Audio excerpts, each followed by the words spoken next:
ఆది గురువు అయిన శంకరాచార్యులు గారి తల్లి గొప్ప శివభక్తురాలు. అలాగే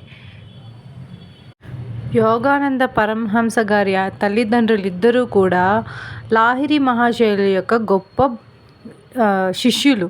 అలాగే గాంధీజీ గారి తల్లి కృష్ణ భక్తురాలు. ఇంకా వివేకానంద గారి తల్లి ఆ వారణాసి శివుని యొక్క వరప్రసాదమైన కొడుకుగా భావించేవారు. అంటే వీళ్ళందరూ కూడా ఈ తల్లుల గురించి ఎందుకు చెప్తున్నానంటే, గర్భవతి అయిన స్త్రీ గర్భం ధరించినప్పుడు ఎక్కువ భక్తితో ఉన్నప్పుడు మహజ్జాతకులైన పిల్లలు పుడతారు అని.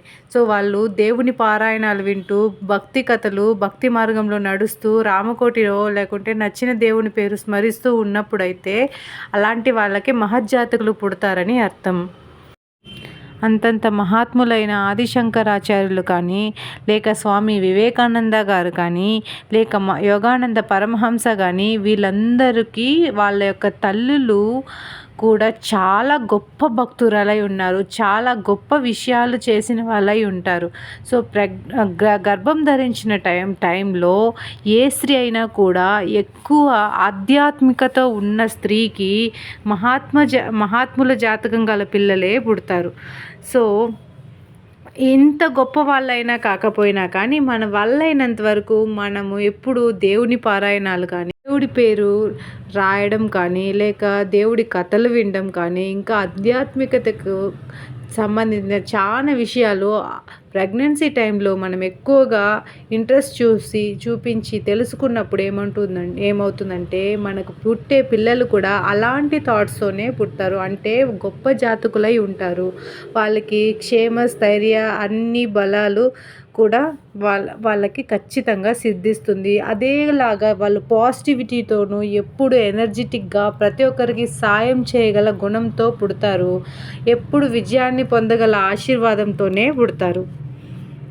సో వీలైనంత వరకు గర్భిణీ స్త్రీలు ఎప్పుడూ కూడా పాజిటివ్గా ఉండడానికి ట్రై చేస్తూ ఉండండి. సో ఇంకొక విషయం ఏమంటే, ఇప్పుడు కలికాలంలో ఎక్కడ చూసినా నెగిటివిటీ, ఫోన్లో కానీ, టీవీలో కానీ, సీరియల్లో కానీ, మూవీలో కానీ. సో ఇలాంటివన్నీ కూడా అవాయిడ్ చేసుకోండి. 100కి 101% నెగిటివిటీ మాత్రమే సీరియల్స్లో చూపిస్తున్నారు. సో దాన్ని కంప్లీట్లీ ప్రెగ్నెన్సీ టైంలో అవాయిడ్ చేసేసి, దానికి బదులుగా మీకు నచ్చిన దేవుడి సినిమాలో, దేవుడి పాటలో రామకోటి రాయడమో అలాంటివి చేస్తూ ఉంటే చాలా మంచిది. అలాగే టీవీ చూస్తూ తినడం, మొబైల్ చూస్తూ తినడం, ఇట్లాంటి వాటిని మ్యాక్సిమం 100% ఆపేసుకోండి. మన ఆలోచనలు ఏవైతే ఉంటాయో అదే ఆలోచనలే మన పిల్లలకు కూడా కలుగుతుంది. మనం ఏవి ఎక్కువగా ఇష్టపడి తింటామో అవే మన పిల్లలు కూడా తినాలనుకుంటారు.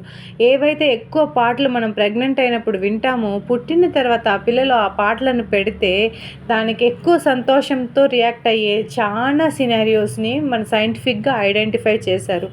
ఒక శిశువు 19 వీక్స్ నుంచి మొత్తం వినడం స్టార్ట్ చేస్తుంది. కంప్లీట్గా అమ్మ ఏం మాట్లాడుతుంది, అమ్మ ఏం వింటుంది, అమ్మ ఏం ఫీల్ అవుతుందో ప్రతిదీ కూడా ఆ శిశువు ఖచ్చితంగా ఫీల్ అవ్వడానికి, రియలైజ్ అవ్వడానికి ఆ టైం నుండే వింటూ వస్తుంది. కాబట్టి ఆ టైంలో మనము ఎక్కువగా ఏదైతే వింటూ చేస్తూ ప్రవర్తిస్తూ ఉంటామే అదే క్యారెక్టర్స్తో వాళ్ళు కూడా పుడతారు అనే సైంటిఫిక్ రీసెర్చెస్ కూడా చెప్తున్నారు. మన పురాణాలు కూడా చెప్తున్నాయి. సో ప్రెగ్నెంట్ లేడీస్ అందరూ కూడా మ్యాక్సిమం కూల్గా, పేషెన్స్తో ఏ సిచ్యువేషన్ అయినా చాలా కామ్గా హ్యాండిల్ చేయడానికి ట్రై చేయండి. అలాగే మ్యాక్సిమం సీరియల్స్ని, టీవీలో అనవసరమైన నెగిటివిటీస్ని కానీ, ఫోన్లో నెగిటివ్ విషయాల్ని కానీ చూడడం మానేయండి. పాజిటివ్ వర్డ్స్ని ఎక్కువ వినండి. ఏదైతే మనం ఎక్కువ వింటూ ఉంటామో అది ఖచ్చితంగా అది మన పిల్లల దాకా వెళ్ళి చేరుతుంది. కాబట్టి ఎక్కువ పాజిటివిటీని వినే కొద్దీ వాళ్ళకి ఖచ్చితంగా ఆ పాజిటివిటీ అనే క్యారెక్టర్తో పాటు వచ్చేస్తుంది.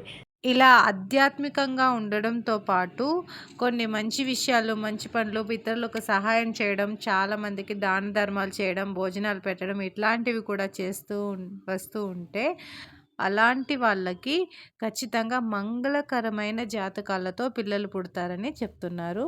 మీకు తెలిసిన గర్భిణీ స్త్రీలు ఎవరైనా ఉంటే ఖచ్చితంగా షేర్ చేయండి. ప్రతి ఒక్కరూ పాజిటివిటీతో మెలుగుదాం. Thank you.